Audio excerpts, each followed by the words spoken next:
Let's hear what Kathy has to say now. Kathy, thanks for watching Docs on Call. What's your question? Yes, ma'am. I have terrible, terrible sciatic pain. And I've had the epidural several times. They only last a few weeks.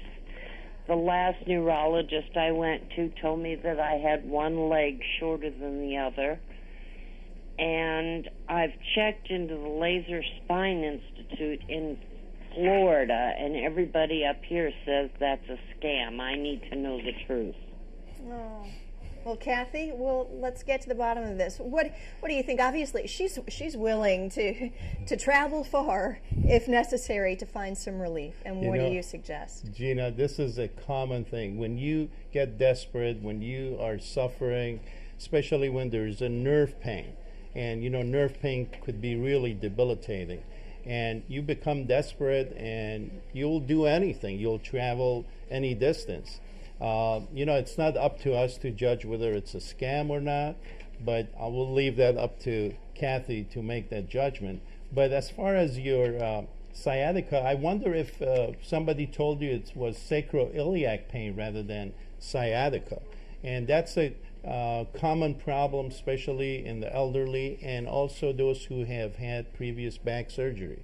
It's very common, and we have different treatments for it, which we can offer you. So contact us, Kathy. We'll be glad to do a consultation.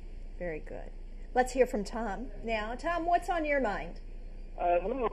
Yes, I walk on cement on my job, and it seems like after a couple hours when I'm at work, my spine, lower back gets really compressed, and I was just wondering if you could recommend any type of good shoe for support for walking on cement to get rid of the pain, and them things that swing you upside down and hang you by your ankles. Are them like good for decompressing your spine, or would you not recommend them? Or Well, see, we were just talking a moment ago. We'll do anything. Tom, thanks for that question. We mentioned, walking on cement just a moment ago, and he's thinking, I'll hang from upside down to make it feel better. What's the reality? What can you do? Well, I would say I'm not an expert in which type of shoes are the best ones for Tom, but I would definitely think that these conditions of work sometimes are very hard on the back. If the pain is mainly in the back, once again, the main goal will be to determine what is causing his pain.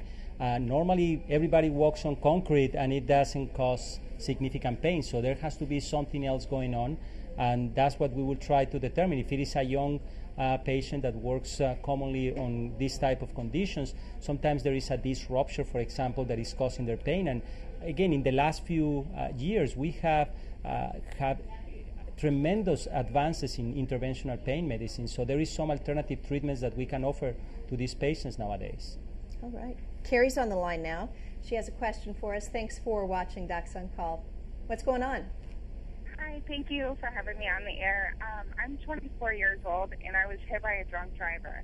I just got my MRI results back stating that I had degenerative disc disease, 9 discs that were very injured, and L4 and L5 are pinching my sciatica nerve. I'm wondering, do I need, the fusion surgery? Wow. Well, first, we're so sorry that you've been through that kind of trauma. And I'm sure the last thing you want is more trauma. Right. So, and sorry to cut you off. They're wanting to do epidural injections right now, but I don't know, is that going to last? How long is it going to last for? I heard the lady earlier say it didn't last for very long. So, when can I get my quality of life back? Oh, good questions, Carrie. Gina, again, Carrie, the main question mark here is that where is the source of your pain? And again, we need to not just focus on the MRI finding, because multiple studies have shown, although MRI is very valuable, but there's limitations. And we have a saying in our practice. We say, we try to treat patients, not pictures. So in order to come again with a good solution for your pain, I think it's important that we find the main source of your pain, which could be the disc or could be the facet joints, which are a common source of back pain during whiplash type of injuries. Is fusion that she was speaking of, is that a common treatment now? Is it going out of fashion? What do you think? Can I take a fifth, Gina? Well, I asked. I'm curious. Well, it used to be very common, especially it's the best indication of fusion surgery is for basically spondylolisthesis, which is slippage of the spine, and which causes severe leg pain. But the indication has been broadened in the recent decade, and a lot of patients with degenerative disc disease end up having fusion. So before we go that far, I would suggest for Carrie to visit with a pain specialist and see, they examine her, and they review the findings and come up with the different options, and then you can decide which option you pick. Okay. Let's hear from Jack. Jack, thanks for waiting. What's going on with you? Well, I got a question. I do a lot of walking and climbing the hills. I think I've logged 1,300 miles the last 20 years at Forest Park Nature Center. Oh, wow. And once in a while I'll get a sore lower back, so I've gone to a chiropractor before, and that helps a little. And then I bought this padded arch that you lay on the floor, and then you lay your back on it, and it curves your spine backwards, and that seems to help a lot. But I've seen these inversion beds, I guess you call them, or tables, where you clamp your ankles and then you hang upside down to take the pressure off your spine. And I'm just wondering, before I spent several $100s to buy one of those, does it work? Does it work? I'm trying to imagine Jack hanging up from the ceiling. There is really no proof that this type of treatment helps patients in the long run. I would say chiropractor could be an initial option for them, and some of the patients can get some improvement.